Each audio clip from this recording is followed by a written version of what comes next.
भक्तिभीष्टदोहम् तीर्थास्पदं शिवविरञ्चिनुतं शरण्यम् मृत्वार्तुं प्रणतपालभुवाब्धिपूतं वन्दे महापुरुषते चरणारविन्दम् त्यक्त्वा सुदुष्टजसुरेप्सितराजलक्ष्मी धर्मेष्टयार्जवचसायदगादरण्यम् मायामृगं दयितेप्सितमन्वधावत् वन्दे महापुरुषते चरणारविन्दम् अञ्जनानन्दनं वीरं जानकीशोकनाशनं कपीशमक्षहन्तारं वन्दे लङ्कां भयङ्करम् उल्लङ्घसिन्धुसलिलं सलीलं याशोकगहिनीं जनकात्मजायाम् आदाय तेनैव ददाह लङ्कां नमामि तं प्राञ्जलिराञ्जनेयम् सीतानाथसमारम्भां रामानन्दाचार्यमध्यमाम् श्रीमदाचार्यपर्यन्तां वन्दे गुरुपरम्पराम् वन्दो तुलसीकेचरन् जिनके न्यो जग काज कलिसमुद्र बूढ़त लख्यो प्रगट्यो शब्द जहाज या कलिकाल मलायतन मन कर देखो विचार श्री रघुनाथ नाम तजी नाहिन्यान आधार। मंगल कामना के लिए हम सभी लोग भगवान नाम संकीर्तन करें। इसके पश्चात समय के अनुसार भगवत भागवत चर्चा होगी। श्री राम जय जय राम। श्री राम जय जय राम। श्री राम जय जय राम। श्री राम जय श्री राम जय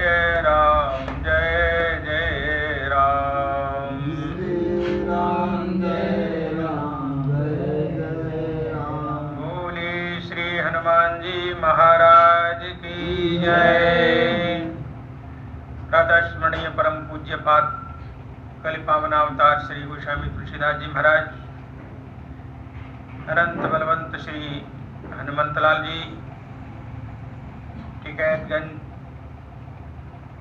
अंकित मांटेसरी स्कूल के आदरणीय प्रिंसिपल श्री जयपाल जी, इस क्षेत्र के परम सम्माननीय आदरणीय श्री शिवनंदन वर्मा जी, जिनके पढ़ाए हुए विद्यार्थी आज बड़े बड़े पदों पर कार्यरत हैं। हमारे आदरणीय श्री राम विलास जी, आदरणीय श्री अंकित जी और हमारे बहुत ही सेवा करने वाले श्री हर्षित जी तथा कथा रसास्वादन परायण महानुभाव, भगवान की जब बहुत बड़ी कृपा होती है तभी सत्संग मिलता है। जब द्रवहि दीन दयाल राघव तब साधु संगत पाइये, जहि दरस परस समागमादिक पाप रास नसाइये।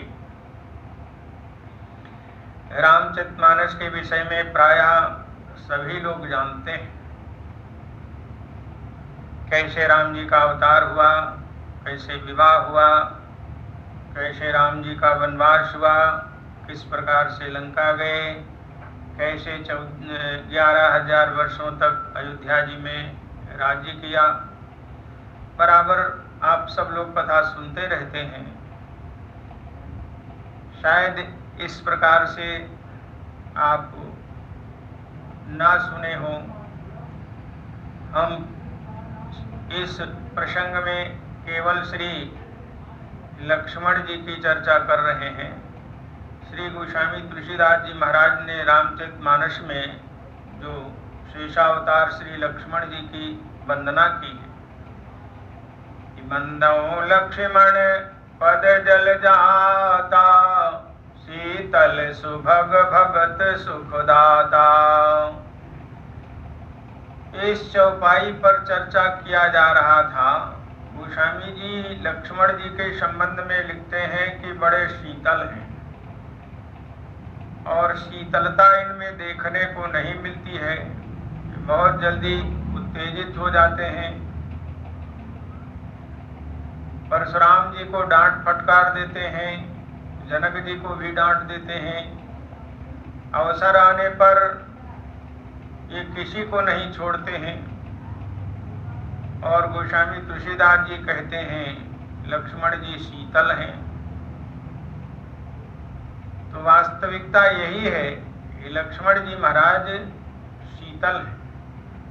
जो कभी कभी उत्तेजित हो जाते हैं, ये धर्म के अपमान पर और राम जी के अपमान पर उत्तेजित होते हैं, अपने अपमान पर कभी उत्तेजित नहीं होते, क्योंकि ये भगवान राम जी के उच्च कोटि के उपासक हैं।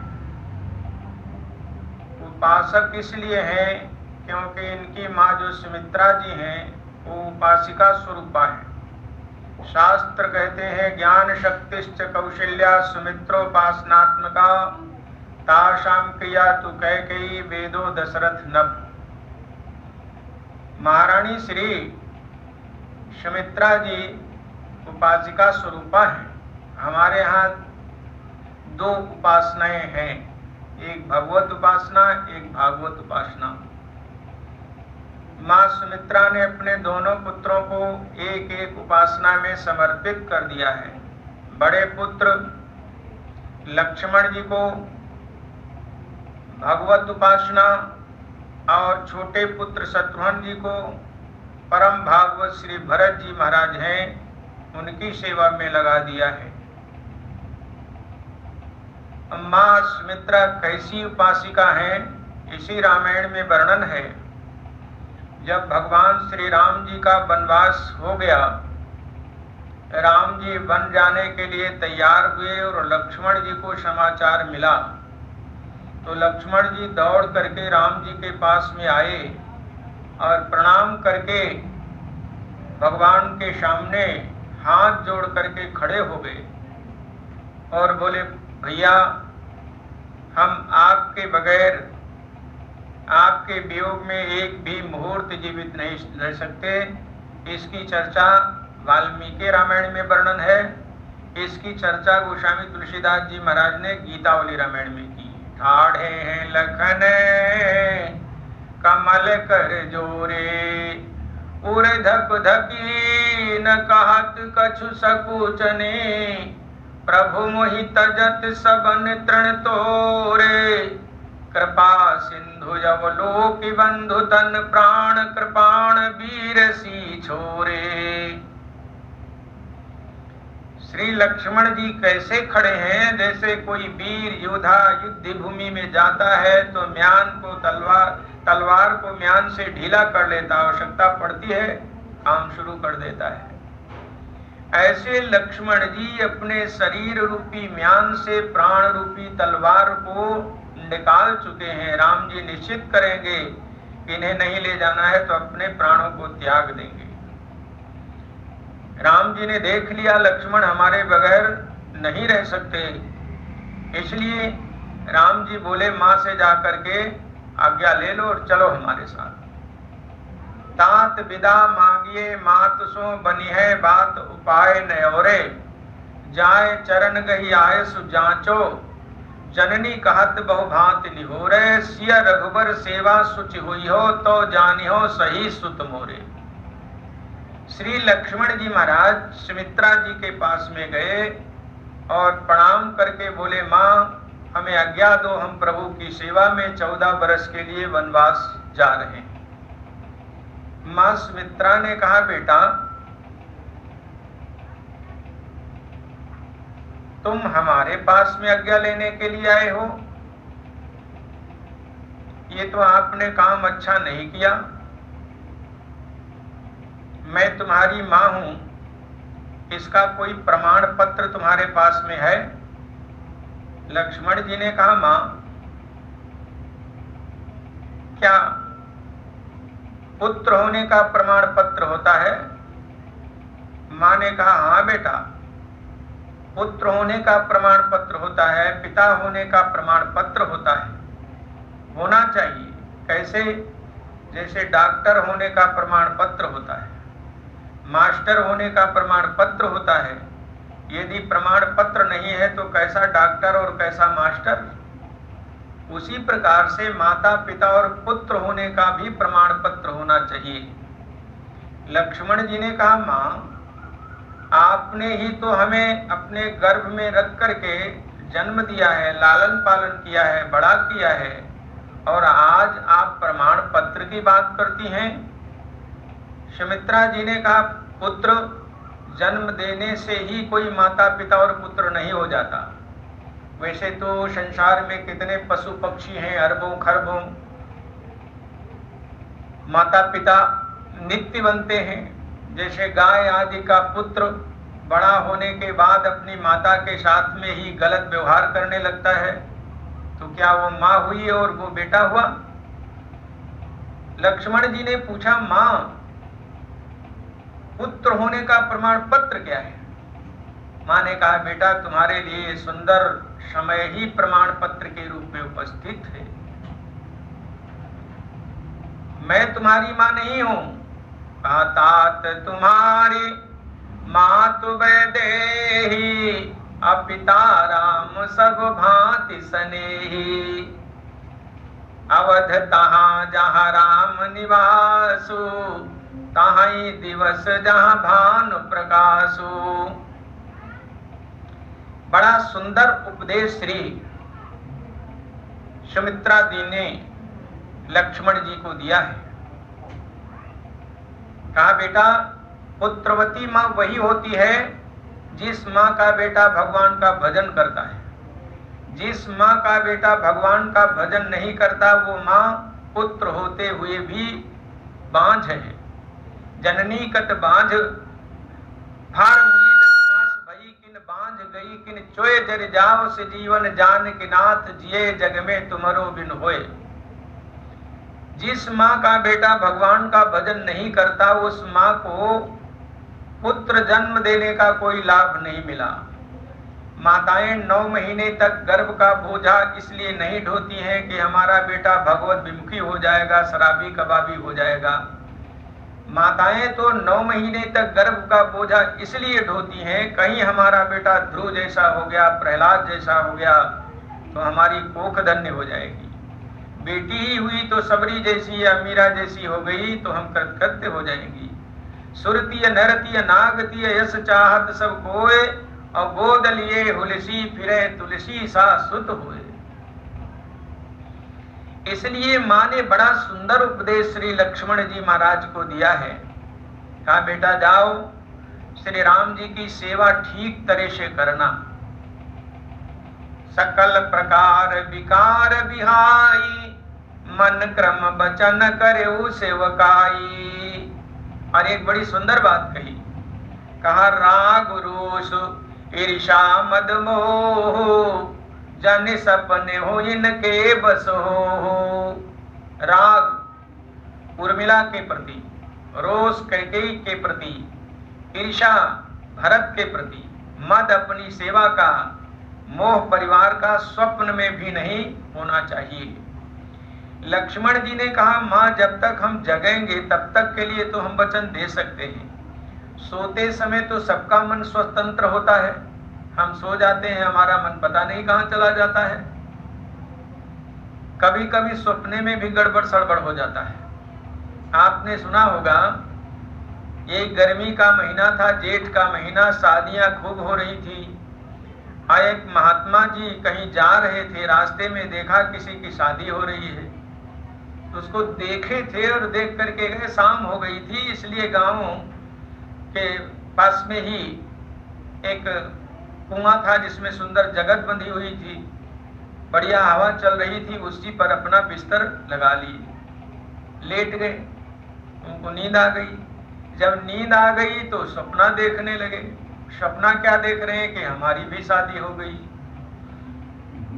देखो प्रायः सपना वही आता है जो हम दिन भर जो दृश्य देखते हैं, वही सपना जब हम सो जाते हैं तब आता है।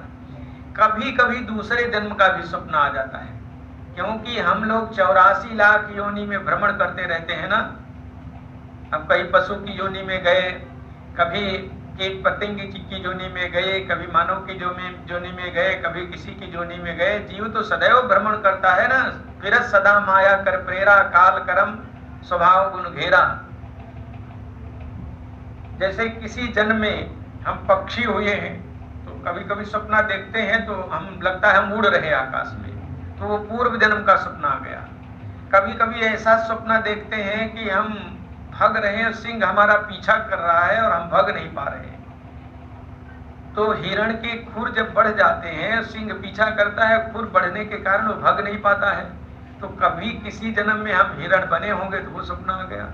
लेकिन प्रायः सपना इसी जन्म का अधिक आता है। ये आंखें जो हैं ये कैमरे का काम करती है, ये दिन भर फोटो खींचती रहती है, और जब हम सो जाते हैं तो वही कैमरा चढ़ जाता है, जो हम देखे हैं वही सपना देख पड़ता है। तो महात्मा जी देखे थे शादी होते हुए, और जब सोने लगे तो देखने लगे सपना कि हमारी भी शादी हो गई। अब पत्नी आई, कहती पूरी जमीन लिए तो तुम्हें लेटे हो, हम कहाँ लेटे हैं। अरे कहा जमीन में भी लेटने की दिक्कत है, लो हम थोड़ा बढ़ रहे हैं। अब ये सपना है, न पत्नी है और न कुछ है, सपना देख रहे हैं तो बढ़ गए, पत्नी लेट गई सपने में। अब वो कहती हम तो लेट गए, बच्चे आ रहे होंगे, कहाँ लेटेंगे। अरे कहा जमीन में भी तुमको दिक्कत हो रही है लेटने के, लो हम बढ़ रहे हैं। तो इस बार सही बढ़ गए तो गप से कुएं में चले गए। तो चिल्लाए तो गांव भर के लोग इकट्ठा हुए और रस्सी वस्सी डाल करके महात्मा जी को बाहर निकाले। और महात्मा जी जब बाहर आए तो सबके पैर छूते, बोले भैया तुम लोग धन्य हो, भैया तुम लोग धन्य हो। लोगों ने कहा महाराज आपको क्या हो गया, आप महात्मा है, आपके पैर छुए, आप हम लोगों के पैर छूते हो। महात्मा जी एक ही बात कहते, भैया तुम लोग धन्य हो। लोगों ने कहा महाराज आप क्या कहना चाहते हो। काम कहना ये चाहते हैं कि हमारी शादी तो सपने में हुई, हम इस कुएं में गिर पड़े, और तुम लोग तो जागृत में लिए घूम रहे हो, पता नहीं किस कुएं में गिरो। इसलिए रहीमन ब्याह ब्याद है, सको तो चलो बचाए, अब पावन बीड़ी परत है, ढोल बजाए बजाए। तो कभी कभी सपने में भी ऐसा हो जाता है। इसलिए मां सुमित्रा ने लक्ष्मण जी से कहा, राग रोष ईर्षा मद मोह जन सपने हुए इनके बस हो। लक्ष्मण जी ने कहा मां जब तक हम जगेंगे तब तक के लिए तो वचन दे सकते हैं, ये विकार हमें नहीं आएंगे, लेकिन सोते समय तो सबका मन स्वतंत्र होता है, सोते समय के लिए हम वचन नहीं दे सकते। तो सुमित्रा ने कहा लक्ष्मण यदि सोते समय भी तुम में विकार आ गए तो सुमित्रा अपने प्राण दे देगी। उसी समय लक्ष्मण जी ने अपना जनेऊ निकाल करके हाथ में लिया और कहा यज्ञो पवित्रम प्रतिग्रहे लक्ष्मणो निद्राम नले भे वनवास काला। इस यज्ञोपवीत की हम शपथ खाते हैं कि 14 वर्ष तक हम सोईबे नहीं करेंगे, न सोएंगे न सपना आएगा। इसलिए राग रोष ईर्षा मद मोह। बहुत सी माताएं नित्य होती हैं, एक ही दिन में कितनी माताएं बच्चे को जन्म देती होंगी, अरबों खरबों माताएं हो चुकी हैं, लेकिन शास्त्रकारों ने अभी तक 3.5 माताओं का नाम लिखा है, जिन माताओं का उद्देश्य था कि जो जीव हमारे गर्भ में आ जाए फिर संसार की किसी माँ के गर्भ में ना जाए। उन 3 माताओं में से एक माँ मंदालसा माँ है, एक ध्रुव जी की माँ सुनीति है, और एक श्री लक्ष्मण जी की माँ सुमित्रा है, और आधी माँ शिवाजी की माँ जीजाबाई को शास्त्रकारों ने आधी माँ कहा, क्योंकि उन्होंने अपने बेटे शिवाजी को हिंदू धर्म की रक्षा का तो उपदेश दिया, लेकिन भगवत भजन करने का उपदेश नहीं दिया, इसलिए उन्हें आधी माँ कहा करके छोड़ दिया गया। भक्तमालकार ने मंदालसा जी का बड़े विस्तार से चरित्र लिखा है, लेकिन हम उदाहरण के तौर पर सूक्ष्म रूप में आपको सुना रहे हैं। मंदालसा जी के पतिदेव का नाम था ऋतध्वज महाराज। जब शादी हुई तो मंदालसा माँ ने पूर्ण नोट लिखवा लिया था कि जब हमारे कोई गर्भ आएगा तो हमारी व्यवस्था जंगल में करना होगा, जंगल में महल बनवाइए, और जब हमारे कोई गर्भ आएगा तो हम 12 वर्ष तक जंगल के मकान में निवास करेंगे, 12 वर्ष के बाद ही आप बेटे का मुख देख सकते हो। ये बात निश्चित हो गई थी।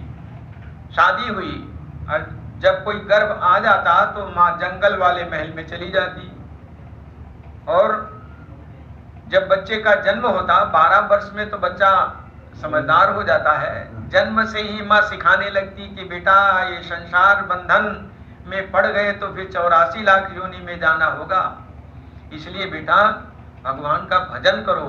भगवान ने मनुष्य का शरीर दिया है भजन करने के लिए, और सब काम तो होते ही रहते हैं। ये मनुष्य शरीर जो भगवान ने दिया है एक प्रकार का मौका दिया है, इसी शरीर से भजन कर सकते हो तो कर सकते हो। यदि पशु पक्षी की योनि, कोकर सुकर की योनि में चले गए तो फिर भगवान का भजन नहीं हो सकता। इसलिए कवि ने बड़ा सुंदर एक पद्य में लिखा है, वह देह नहीं जिसने कबहू पर काज निभाया नहीं, रसना वह काटी गिरे जिसने हरि नाम सुधा बरसाया नहीं।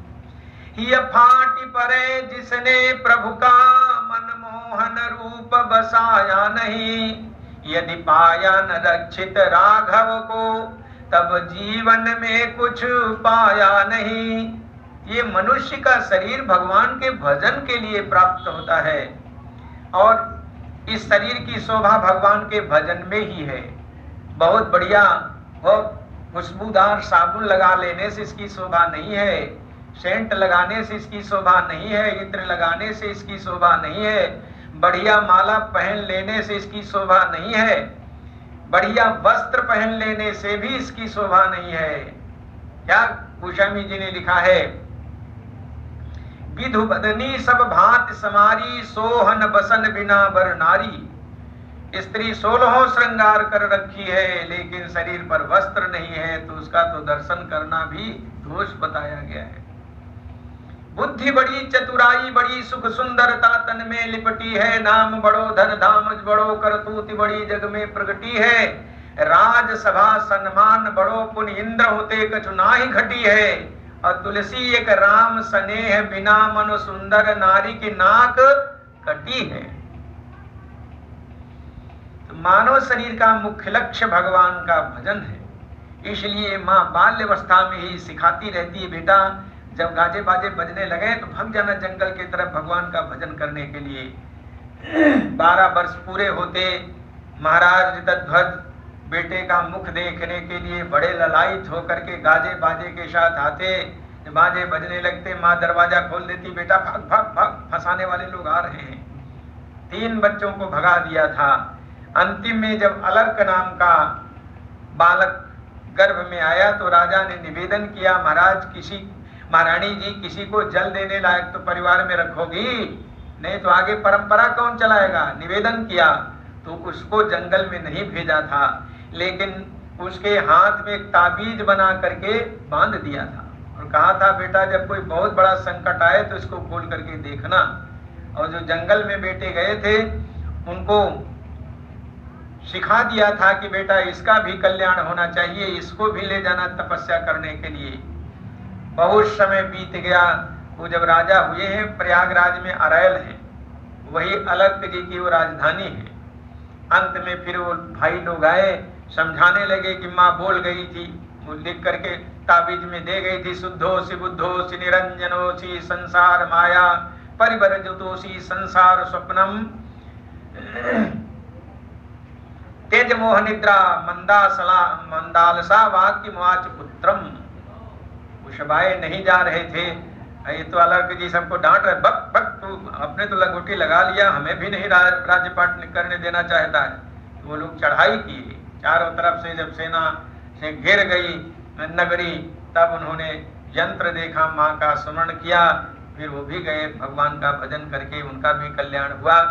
तो उस माँ का उद्देश्य था कि जो जीव हमारे गर्भ में आए फिर किसी माँ के गर्भ में ना जाए, और ध्रुव जी की कथा तो आप लोग कितने बार सुने होंगे, श्रीमद् भागवत में वर्णन है। ध्रुव जी की मां उच्च कोटि की भगवत भक्ता थी जिसका नाम था सुनीति। उत्तानपाद महाराज के कोई पुत्र नहीं होते थे। सुनीति ने प्रेरित किया आप दूसरी शादी कर लो। उसके कहने से दूसरी शादी किए। सुरुचि नाम की दूसरी रानी आई। उसे मालूम हुआ कि हमारी शबत महल में है भी। दरवाजे पर ही डोला रुकवाया, कहा हमारी शबत को पहले बाहर निकालो, फिर हमारा कदम घर के अंदर पड़ेगा। निकाल दिया। उनकी अलग व्यवस्था हुई। एक दासी के सरीखे उनके साथ में व्यवहार होता, लेकिन राजा तो उनसे भी प्रेम रखते थे। कुछ दिनों के बाद जब छोटी रानी के द्वारा बच्चे का जन्म हुआ तो सुनीति के द्वारा भी बच्चे का जन्म हुआ। दोनों का लालन पालन हो रहा था। एक बार महाराज उत्तम को गोद में लिए बैठे थे। ध्रुव जी भी खेलते हुए पहुंच गए। पिता पिता कहते हुए हाथ उठाए और महाराज ने भी हाथ पकड़कर गोद में बैठाना चाहा। तब तक सुरुचि आई, पकड़ी हाथ और पीठ पर एक थप्पड़ दी कि भग यहां से। दासी का पुत्र होकर के महाराज की गोद में बैठने का साहस करता है। महाराज की गोद में बैठना है तो जा पहले तपस्या कर और हमारे गर्भ से जन्म ले तू, तब तू महाराज की गोद में बैठ सकता है। 5 बरस का बालक था। ये वचन नहीं मानो बाण लग गए। रोते हुए अपनी माँ के पास में आया, रो रो करके सारी कथा सुनाई। तो सुनीति माँ सुन करके बहुत रोई है कि देखो राज्य का उत्तराधिकारी तो हमारा बेटा होता, लेकिन हमारे बेटे के साथ ऐसा व्यवहार किया गया। रोने के बाद जब सावधान हुई, इतना बढ़िया माँ ने उपदेश अपने बेटे को दिया है। मेरे ख्याल से अभी तक किसी माँ ने ऐसा सुंदर उपदेश नहीं दिया। गोस्वामी तुलसीदास जी महाराज ने उस बात को विनय पत्रिका में लिखा है। माँ सुनीति ने ध्रुव जी को उपदेश दिया, कहा बेटा जो तुम्हारी सौतेली माता ने कहा है एकदम सत्य बात है। यद्यप तुम्हें सुनने में कठोर लगा है, लेकिन वास्तविकता यही है।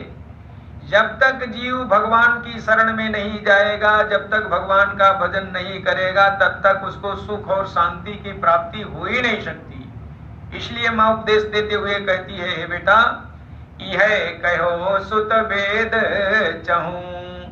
यही चारों वेद कहते हैं। क्या?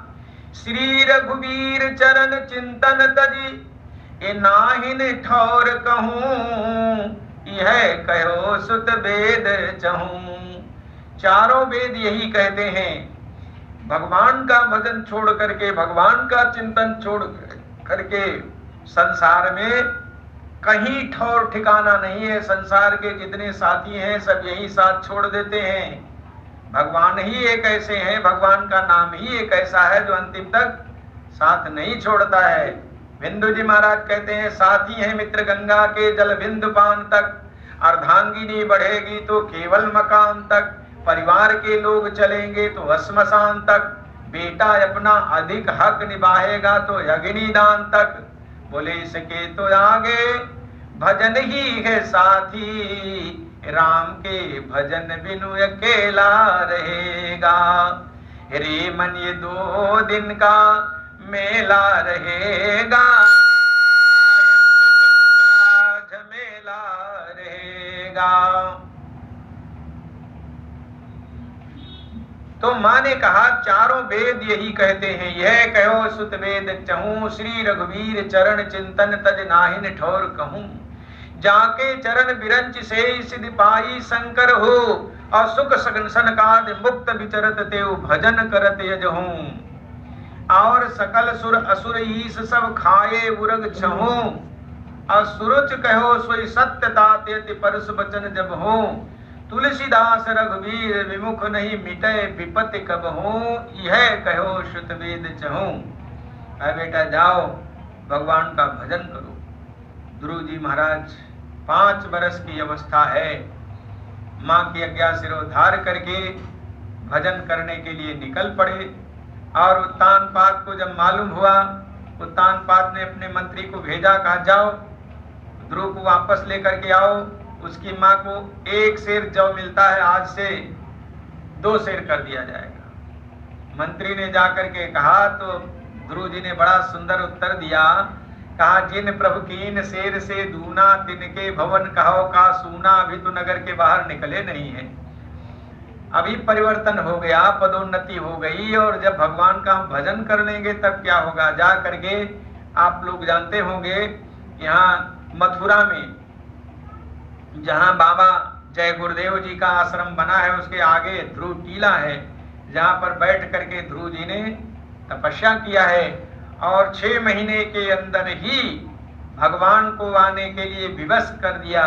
भगवान ने आकर के ध्रुव जी को दर्शन दिया है, और इसके बाद आशीर्वाद दिया। ध्रुव जी वापस आए। 36,000 वर्षों तक राज्य करने के पश्चात जब जाने लगे, विमान आया, विमान पर बैठने लगे, मृत्यु आई, बोली महाराज हम आपका स्पर्श नहीं कर सकती, आप हमारे सिर पर पैर रख करके तब विमान पर बैठो। मृत्यु के सिर पर रख कर, पैर रख करके ध्रुव जी विमान पर बैठे हैं। और जो अभी भी ध्रुव तारा का आप सब लोग दर्शन करते होंगे, तो मैं आपके सामने चर्चा ये कर रहा था, एक माँ मंदालशा है, एक माँ सुनीति है, और एक माँ जिनकी हम चर्चा कर रहे हैं श्री सुमित्रा जी। बड़ा सुंदर उपदेश लक्ष्मण जी को दिया, कहा बेटा जाओ ठीक तरह से श्री राम जी की सेवा करना, सकल प्रकार विकार बिहाई, मन क्रम वचन करेऊ शिवकाई। श्री लक्ष्मण जी महाराज राम जी के साथ में चले गए। 14 वर्ष के बाद जब भगवान राम जी के साथ श्री लक्ष्मण जी महाराज अयोध्या आए हैं, तो मां सुमित्रा श्री लक्ष्मण जी से नहीं मिली, पहले राम जी से मिली और बोली बेटा श्री राम ये बताओ लक्ष्मण ने तुम्हारी सेवा ठीक तरह से की या नहीं की। तो राम जी ने कहा माँ आप कैसी बातें कर रही हो, लक्ष्मण ने हमारी सेवा की कि नहीं की। लक्ष्मण ने जिस प्रकार से हमारी सेवा की है उसका हम वर्णन नहीं कर सकते। लक्ष्मण ने तो सेवक की तरह सेवा की है, इन्होंने सखा की तरह हमारी सेवा की है, इन्होंने पहरेदार के सरीखे हमारी सेवा की है, इन्होंने मंत्री के समान हमारी सेवा की है। अब ये तो कभी कभी हमारे स्वामी भी बन जाते थे, जैसे स्वामी सेवक को डांटता है वैसे हमें डांट भी देते थे। इसलिए राम जी ने कहा, श्री केशव कवि ने बड़ा सुंदर एक पद्य में लिखा है, राम जी ने कहा पौरिया कहो प्रतिहारी कहो किधो प्रभु पुत्र मित्र किधो मंत्री सुखदानिये, नयन कहो तन मन किधो तन त्राण बुद्धि कहो किधो बल विक्रम बखानिये। कहा देखिबे को ये कहे अनेक भांति कीन्ही सेवा, अलखन के मातु कौन कौन गुण गानिये। कहा मां लक्ष्मण देखने में एक है, इन्होंने अनेकों प्रकार से हमारी सेवा की, जैसी सेवा लक्ष्मण जी ने की है कोई क्या कर सकता है। तब गोस्वामी जी कहते हैं भेंटो तनय सुमित्रा राम चरण रति जान। राम जी के चरणों में रति है, प्रेम है, राम जी की सेवा इन्होंने की है, तो भेंटो तनय सुमित्रा राम चरण रति जान। और यदि भगवान के प्रति रति नहीं है तो कवि ने लिखा है फिर इस शरीर की कीमत भी एक रति नहीं है। रति बिनु राज रति बिनु पाठ रति बिनु मानस लागत फीको, रति बिनु साध रति बिनु संत रति बिनु जोगुन होय जति को। कवि गंग कहे सुन साह अकबर रति बिनु मानस एक रति को। यदि भगवान में रति नहीं है तो इस शरीर की कोई कीमत नहीं है। रति बिनु मानस एक रति को। मां सुमित्रा कितने उच्च कोटि की उपासिका हैं। जिस समय श्री लक्ष्मण जी के लंका में शक्ति लग गई थी, हनुमान जी महाराज ला करके राम जी की गोद में लेटा दिए। शास्त्रकारों ने वर्णन किया है उसी दिन उसी रात्रि को महारानी श्री सुमित्रा जी ने स्वप्न देखा था कि हमारी बाईं भुजा अजगर निकल गया है। कौशल्या जी को सपना सुनाया। कौशल्या जी ने वशिष्ठ जी को बुलाया। वशिष्ठ जी ने ध्यान किया और कहा इनके बेटे के ऊपर कोई संकट आ गया है, एक छोटा सा अनुष्ठान है कर दिया जाए सब ठीक हो जाएगा। अयोध्या में वो अनुष्ठान हो रहा था रात्रि के समय। इधर हनुमान जी महाराज संजीवनी बूटी लेकर के, पहाड़ लेकर के और अयोध्या के ऊपर से निकले। अर्धरात्रि के समय हरहराते हुए देखा भरत विशाल निश्चर मन हनुमान, बिन फर सायक मारो चाप श्रवण लगतान। देखो हनुमान जी महाराज जब संजीवनी बूटी लेने के लिए गए हैं तो अयोध्या रोड से नहीं गए थे, अयोध्या होकर नहीं गए थे, दूसरे रास्ते से गए थे। जहां पर कालनेमी हनुमान जी को मिला है, जहां हनुमान जी ने मगरी का उद्धार किया है, वो आपके सुल्तानपुर जिले में एक बिजेथुआ महावीरन गांव है। तो हनुमान जी उस मार्ग से गए थे बूटी लेने के लिए और वापस अयोध्या होकर क्यों आए? कहते हैं भगवान राम जी जब लंका में युद्ध करते थे, बाण चलाते थे, तो कहते थे न हुआ भैया भरत इस समय। तो हनुमान जी के मन में आ रहा था कि वो महापुरुष कैसा होगा जिसका युद्ध भूमि में भी राम जी स्मरण करते हैं। भगवान ने सोचा कि इसी यात्रा में इनको भरत जी से भी मुलाकात करा दें। इसलिए हनुमान जी महाराज अयोध्या के ऊपर से जब निकले हैं, इधर देखा भरत विशाल निश्चर मन हनुमान। निश्चर का अनुमान किया था, लेकिन मेरे विचार से अनुमान ठीक नहीं बैठा था। यदि ठीक अनुमान होता तो फण वाला बाण मार देते, लेकिन यहाँ बिना फण का बाण मारा। निश्चर का अनुमान क्यों किया? क्योंकि यहाँ अनुष्ठान हो रहा था, हवन हो रहा था। उस समय हनुमान जी निकले और रात्रि में अधिक तक ये पूजा पाठ आदि में राक्षसी बाधा पहुंचाते हैं। देखत यज्ञ निशाचर धावे करे उपद्रव मुनि दुख पावे। इसलिए निश्चर का अनुमान किया था और बिन फण सायक मारो। अच्छा, फण वाला बाण क्यों नहीं मारा? श्री भरत जी महाराज बहुत सावधान हैं। भरत जी को मालूम है, याद है, एक बार महाराज दशरथ जी ने फण वाला बाण चला दिया था तो धोखा हो गया था, श्रवण कुमार के लग गया था।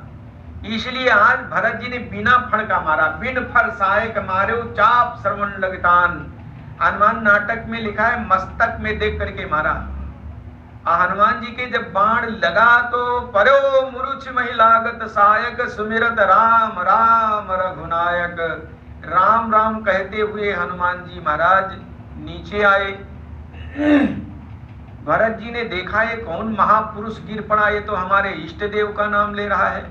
भरत जी दौड़ करके हनुमान जी के पास में आए, तब तक हनुमान जी मूर्छित हो गए थे। हनुमान जी को होश में लाने के लिए भरत जी ने बहुत सारे उपाय किए, लेकिन होश में आ ही नहीं रहे। तो अंत में एक राम बाण महाऔषधि का प्रयोग किया। भरत जी ने कहा जो मो पै रघुपति अनुकूला तो कपि हो विगत श्रम सूला। यदि प्रभु की हमारे ऊपर कृपा है, प्रभु हमारे अनुकूल है, तो इस बंदर की मूर्छा दूर हो जाए। सुनत बचन उठ बैठ कपीसा, कही जय जयति कौशलाधीशा। जब हनुमान जी महाराज होश में आए ना, गीतावली रामायण में लिखा है आश्चर्यचकित होकर के यहाँ बैठे, गर्मी लगी। गीतावली रामायण में लिखा है हनुमान जी जब होश में आए तो देखने लगे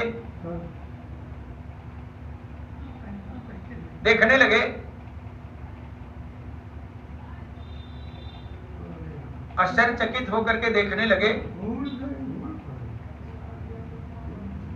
बोले प्रभु आप यहाँ?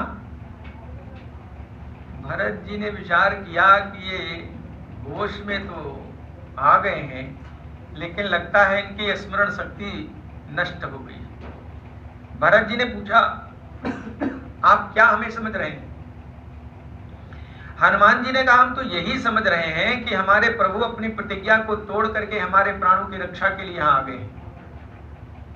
भरत जी ने कहा क्या फालतू बात करते हो, हम तो उनके तुच्छ सेवक भरत हैं। हनुमान नाटक में वर्णन है जब भरत का नाम सुने हनुमान जी अपनी पूंछ को मुख में डालकर नाचने लगे। बोले ओ आज आपके दर्शनों से हम कृतज्ञ हो गए, धन्य हो गए।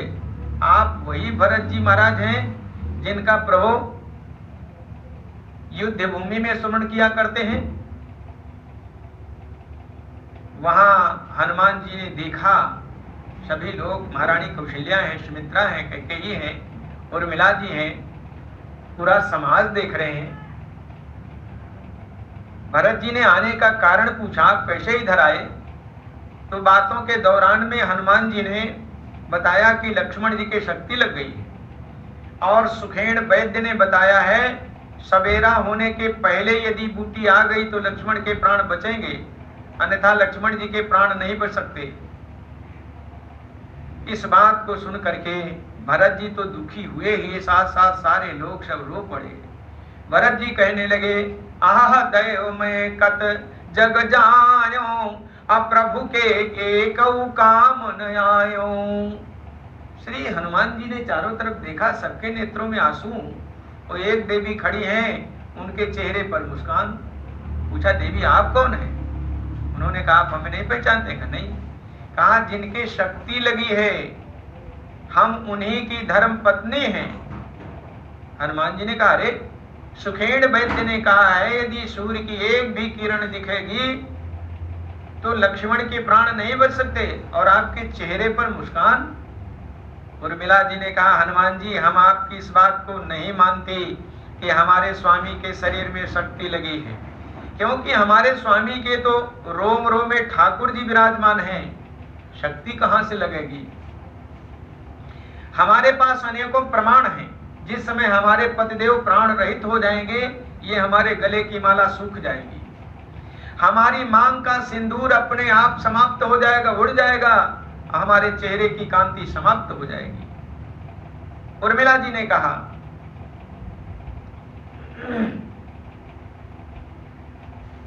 हमारे हृदय में, हमारे शरीर में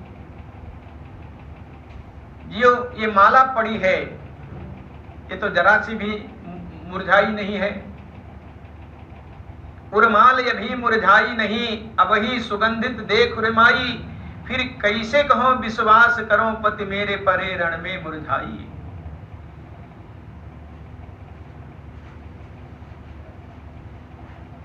मेरे विचार से मेरे पति लड़ते लड़ते थक गए हैं, इसे प्रभु की गोद में लेट करके कुछ विश्राम करते। कहा, भाले सुहागे के बिंदु सुशोभित, मांग पे श्रोणी निहारती हूं मैं, मारी सके उनको कोई क्या, पल भी पलकों से नटारती हूं मैं, तेज वही पति देव के बिंब में, देखी के आरती उतारती हूं मैं, नाथ पड़े रघुनाथ की गोद, यही मन मोद विचारती हूं मैं।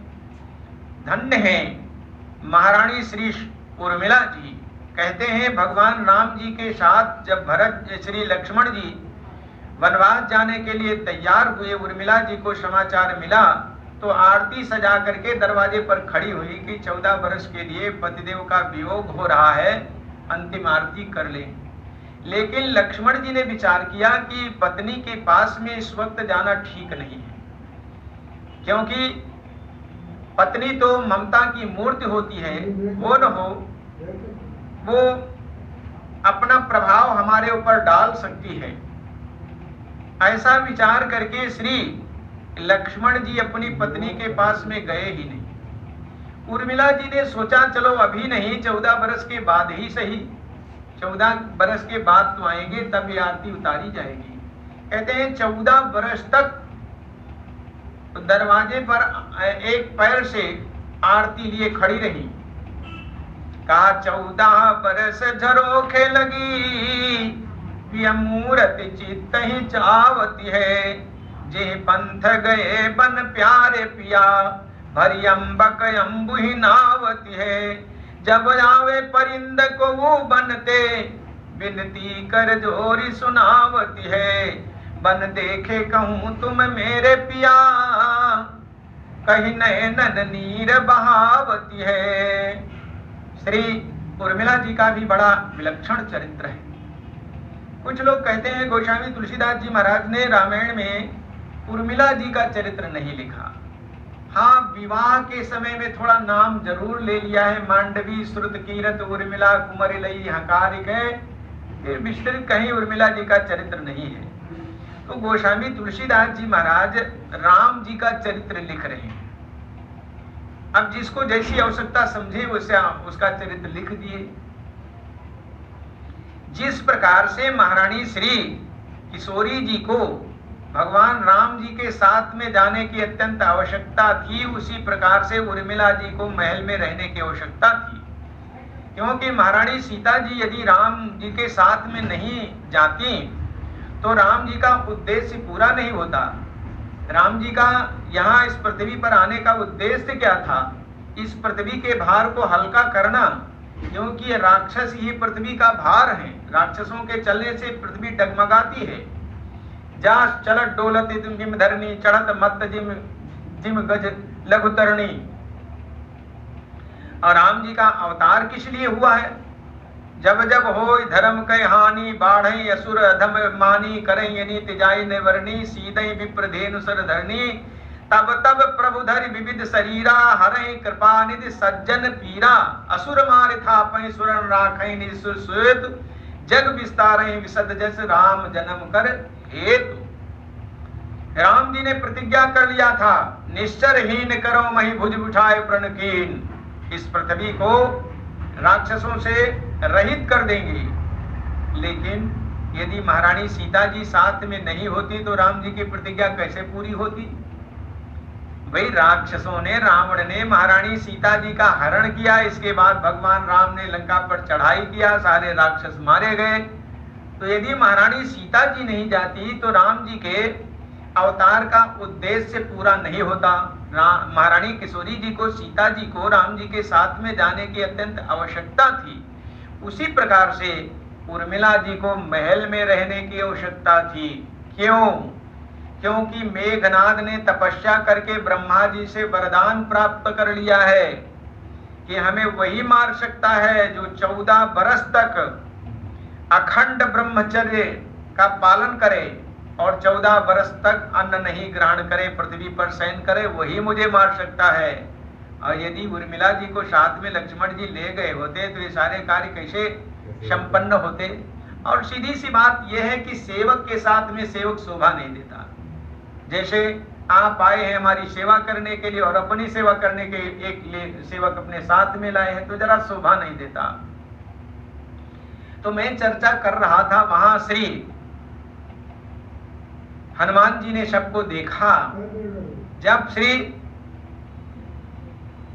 कौशल्या जी ने सुना है कि लक्ष्मण मूर्छित हो गए हैं तो सूरदास जी ने लिखा, सूरदास जी लिखते हैं, कौशल्या जी ने कहा हनुमान जी तुम जाओ, राम जी से कह देना यदि लक्ष्मण की मूर्छा दूर हो तब तो अयोध्या वापस आवे, यदि लक्ष्मण की मूर्छा दूर न हो तो यहाँ अयोध्या मत आवे, क्योंकि राम जी अच्छे लगते हैं लक्ष्मण जी के साथ में।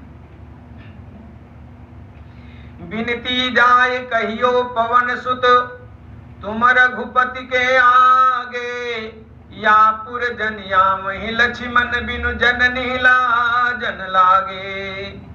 लक्ष्मण सहित सकल सेनापति आन राजपुर की जय, अनातर सूर सुमित्रा सुत पर भार्य अपन पौदी जय। जब इस बात को श्री सुमित्रा जी ने सुना है, सुमित्रा जी ने कहा हनुमान जी तुम ये कुछ मत कहना, ये लक्ष्मण के प्रेम में पागल हो गई हैं इसलिए ऐसा बोल रही हैं, तुम जा करके कह देना यदि सेवक जूझ गया है तो स्वामी को तो वापस आना चाहिए। मारुत सुत संदेश हमारो सुमित्रा कही समझावे, सेवक जूझ मरोरन भीतर ठाकुर तो घर आवे। जब दे तुम गवने कानन को भरत भोग सुख छाड़े, सूरदास प्रभु तुम्हारे दर्शन बिन दुख समूह गुर बाढ़े। और गोस्वामी तुलसीदास जी महाराज ने जो गीतावली रामायण लिखी है, बड़ा विलक्षण पद्य है गोस्वामी तुलसीदास जी का। सुनि रन घायल लखन परे हैं, सुनि रन घायल लखन परे हैं, छिन छिन गात सुखात छन छन हुलसत होत हरे हैं। रघुनंदन बिन बंधु अवसर यद्यप घन दुसरे हैं, जाहु तात कपिसंग रिपुसूदन उठकर जोर खड़े हैं।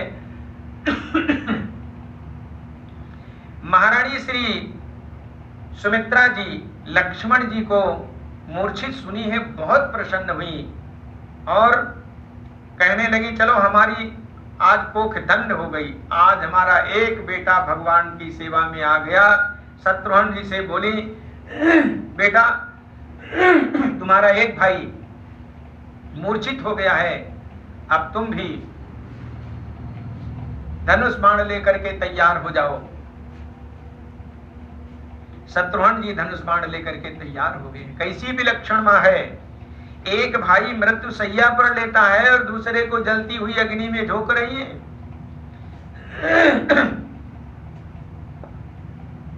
मां सुमित्रा बहुत उच्च कोटि की उपासिका है। चर्चा लंबी है। श्री भरत जी ने कहा हनुमान जी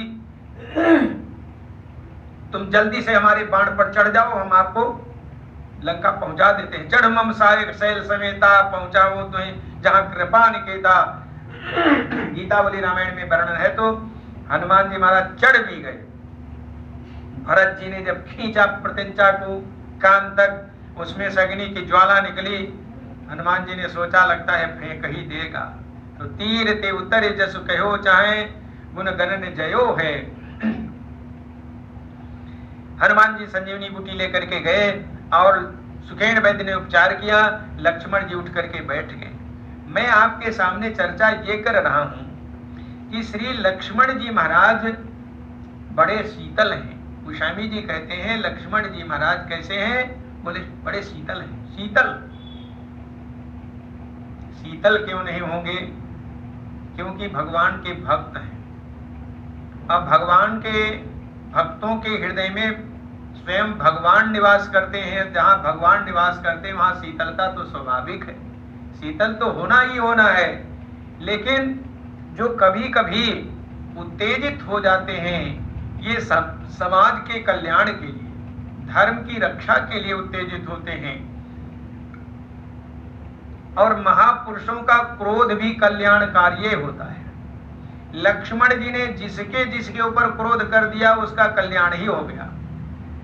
जनक जी के ऊपर थोड़ा क्रोध कर दिए तो जनक जी राम जी को जमाई के रूप में पा गए। श्री लक्ष्मण जी ने परशुराम जी के ऊपर क्रोध कर दिया तो परशुराम जी लायक ब्राह्मण बन गए।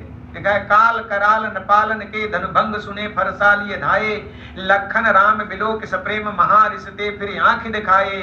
धीर शिरोमन वीर बड़े विजयी विनयी रघुवीर सुहाए, लायक है भृगुनायक सो धनुषायक सौंप सुधाय सिधाए। कई जय जय जय रघुकुल केतु, भृगुपति गए बनहि तप हेतु। श्री परशुराम जी महाराज, इनकी मां ने 21 बार सीना पीटा था। इन्होंने संकल्प ले लिया कि 21 बार इस पृथ्वी पर से हम है वंशी क्षत्रियों को नष्ट कर देंगे। ये कोई अच्छी बात नहीं थी। मेरे ख्याल से एक व्यक्ति ने अपराध किया और जितने क्षत्रिय थे सबको विनष्ट कर दिए। भुज बल भूमि भूप कीन्ही, विपुल बार महि देवन दीन्ही। तो उसमें कुछ तो भक्त भी होंगे, कुछ अच्छे विचार के भी होंगे, सब लोग तो एक तरह के नहीं होंगे। लक्ष्मण जी ने डांट फटकार करके उनको रास्ते पर लगा दिया। तो लक्ष्मण जी बड़े शीतल हैं, लेकिन जो कभी कभी क्रोधित देखे जाते हैं ये समाज के कल्याण के लिए। अब महापुरुष लोग जिसके ऊपर क्रोध कर देते हैं उसका कभी पतन नहीं होता। किसी महात्मा ने किसी को श्राप दे दिया हो, उसको नरक हो गया हो, आप कोई उदाहरण नहीं बता सकते। देखिए इसी रामायण में वर्णन है, गौतम जी ने इंद्र को श्राप दिया था, जा मैं श्राप देता हूं तेरे शरीर में 1000 छिद्र हो जाएंगे। जब रोया गिड़गिड़ाया भूल कबूल किया तो प्रसन्न हो गए। बोले जाओ, जब त्रेता युग में भगवान का अवतार होगा और भगवान को दूल्हे रूप में देखोगे तो ये शरीर में जितने छेद हैं सब आग का काम करने लगेंगे। तो जब जनकपुर में इंद्र ने भगवान को देखा है, गोस्वामी जी लिखते हैं, राम ही चितव सुरेश सुजाना और गौतम शाप परम हित माना। देव सकल सुरपति सिहाही आज पुरंदर सम को नाही। अहिल्या को श्राप दिया था कि तू एकदम जड़ हो गई, जा मैं श्राप देता हूं, पत्थर हो जा। महाराज पत्थर होने लगी। तो उसने पूछा कि महाराज हमारा कल्याण कैसे होगा?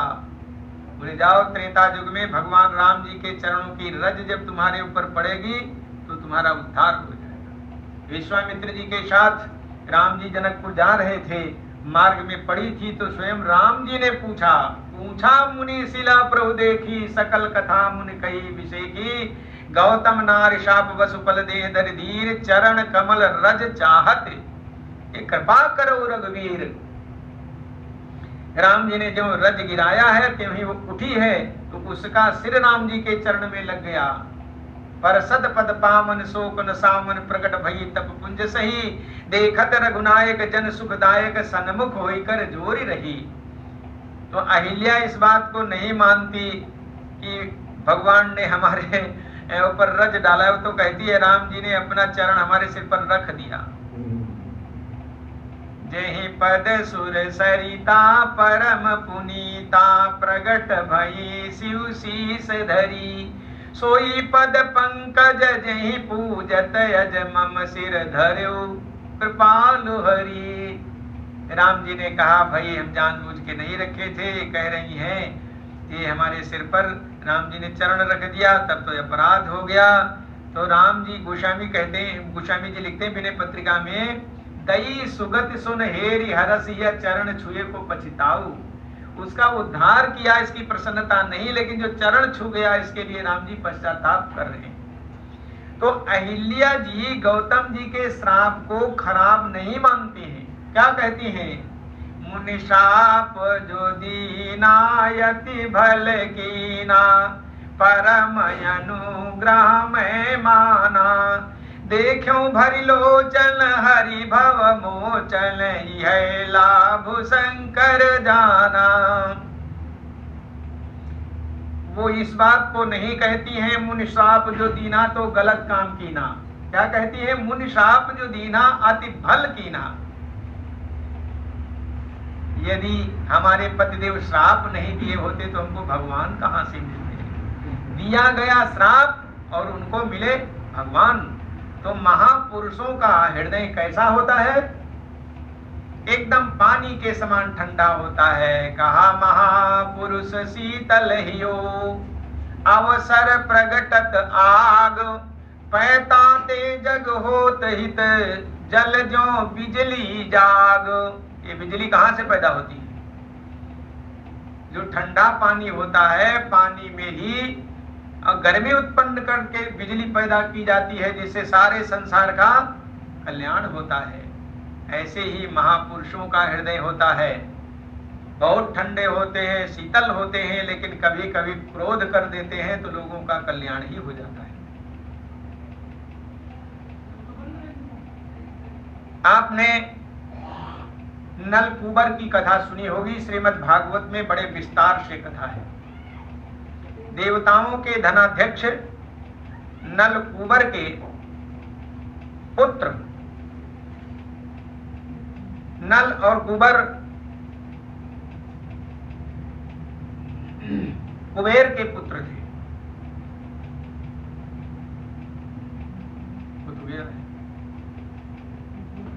श्री राम जय